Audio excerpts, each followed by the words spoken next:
Got you. Okay, so you go back.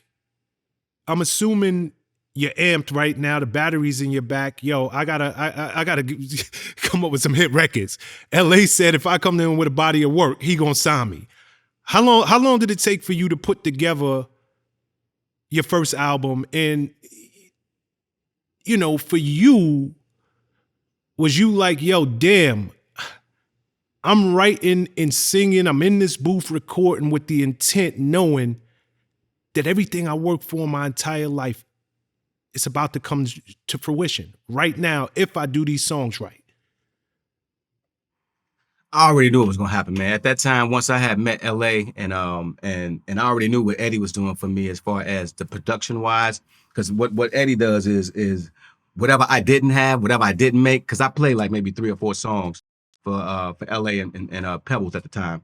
And they loved all of it. And I knew whatever I didn't have, Eddie was gonna do it. You know what I'm saying? Like Eddie always came in with those records that I couldn't make, like the hip hop joints and all that. So I knew he was gonna have a successful project. I just had to put my head down and go for it. Okay, 1996 roll around. Your first album, My Heart. Yeah. How excited are you at this moment? I see you smiling right now. Yeah. How excited are you at this moment? Like, yo, damn, I'm about to drop. Like, are you looking like, yo, my whole world about to change? Man, you know what? I mean, the funny thing is, I never seen myself as a solo artist because I always was in a group. You know what I'm saying? And so I was nervous, scared, all of that. Because again, even in my group that I was in, I wasn't the lead singer. I was just in the background and I was the songwriter. You know what I'm saying? And so it was scary, man. Real scary, but at the same time, it was what I always wanted, though. I just never seen myself as the guy. You know what I'm saying? And so very special moment, man. I mean, those songs that I wrote on that particular album, man, like they were all real. There was something that I had went through in my lifetime, and the album it felt good. It felt like something I was supposed to do. The first single was In My Hood, correct? In the Hood. Yep, In the Hood was your first single. Yep, I remember that record. And I remember, and this is just me putting myself back in that time. Was it your second single when you covered Stevie Wonder's Knock Me Off? Knocks Me Off My Feet, Okay, it's some artists that you don't touch. It's some artists that when you doing a cover, you like, yo, I don't know if I should go down this road because this artist right here is different. Like Michael Jackson, like it took balls for you to do Knock Me Off My Feet, and you delivered. Yeah, but you know what though, man? There's a backstory to that. Had I known that was I didn't even know that was a Stevie Wonder record, man. Because had I known Get out that, of here. Seriously, man, had I known that was a Stevie Wonder record, I wouldn't have touched it at all. Because I would have been petrified to even touch the man's song. But what happened was a producer by the name who's on the album, his name was Darren Winnington. He was like, yo, man, I'm trying to get my producer reel popping off. Won't you come through and sing a song for me to help me get some production work? That happened to be that song. His wife sang it to me. I didn't know it was a Stevie Wonder song. She sang it to me, and I sang it on the reel. You know what I'm saying? And when Eddie heard it and LA heard it, they was like, yo, this got to go on your album, man. You tripping like this. Then I found out it was a Stevie song. Then I played the two together. I was like, wow, that's crazy how these songs sound similar. And I had never heard that song before. Crazy. Yo, it's so crazy that you said I never even heard it because you did such a good job, like in delivering it. That's what's crazy. Because I never heard that version of the song. Never. Wow. Crazy. Okay, album drops, moderate success. I think it hit something like number 30 on the Billboard top R&B charts. Not bad, sets you up. You're officially a player in the game, but, you got some work to do. Yeah. Yep. Your next album drops in 1999. Gotta ask, what took so long? You go from dropping the first, and granted, we understand that today people are literally dropping 2 albums a year. Yeah. People are definitely once a year. So that wasn't the standard back in the mid-90s. No. But by all accounts, 3 years that's a window of time. What took so long?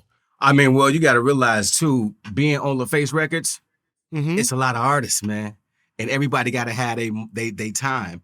And I didn't want to come Mm. out when Usher came out. I didn't want to come out when TLC came out. I wanted some time for my project to get some burn. You know what I'm saying? And at the time, those are they number one artists. So it took about 3 years. We already had some of the songs already done, but timing wise, it meant everything for us to come out when there was nobody else coming out. And that's what made it work for us. Yeah, I mean that was definitely a wait for all your fans. Like, is he coming back out? Is he not coming back out? Finally, you come back out, and even before I get there, I know you're writing in between this time. You're writing for people like 702. Yeah. One of their biggest hits, "Get It Together," has something like 15 million views on Spotify. Was you writing for anybody else at the time? I was writing for this young lady by the name of Drea. I did some stuff for Silk. I did some stuff for Jade. Quite a few artists at that time. Got you. Second album drops. This is when the world really takes notice. The Where I Want to Be album. This is arguably one of the most solid, well-produced, well-written albums, R&B albums of that era. Appreciate that. Hands down. Appreciate Killed it, that album. Your first single, Goes Crazy. You Know What's Up. You got Lisa Left Eye Lopez on it. How did that even come together? At the time, man, No Scrubs was so hot, and we needed a record that was the last record that we did on the album was You Know What's Up. Because I mean, we were missing something. Like LA was like, yo, man, we got this body of work, but we missing one record, man. We need something that's gonna pop this shit off. And so here come Eddie. He came with the home run, you know what I'm saying? And they came out with You Know What's Up. I didn't have anything to do with getting left eye on it. I think Eddie and LA was like, yo, man, you know what? We should get Lisa on this joint. And she came, man, she delivered, man. I wish I could have been in the studio with her, but she delivered. She killed that joint. And that was the heat. That was the heat. When y'all did the video, was you on set with her? Yeah, for sure. Okay. Yeah. So it's not like you didn't know her, you didn't get a chance to work with her. You just wasn't in the studio when she recorded. We did a lot of things together, man. A lot of things together. Got you. Yeah. Yo, that's dope. And you want to know, that song, You Know What's Up, and you could correct me if I'm wrong, but it was a song that put you in the clubs. That was the record, because I remember that record really killing the clubs at that time. Was that the intent when they was like, yo, something's missing from this album? Was the focus, yo, we need to get this man in the clubs? Or did they just feel like it was just something that didn't tie the whole album together? Well, Eddie, man, by Eddie being a DJ and by him, knowing that whole club scene, it was very important that we be in the clubs. That was the most important thing, because once we got him in the clubs, my ballads, like I'm a balladeer, so I mean we already knew that we had enough ballads on the album to make this album really work. But to start it off, it's got to start off with a headbanger, and that was it.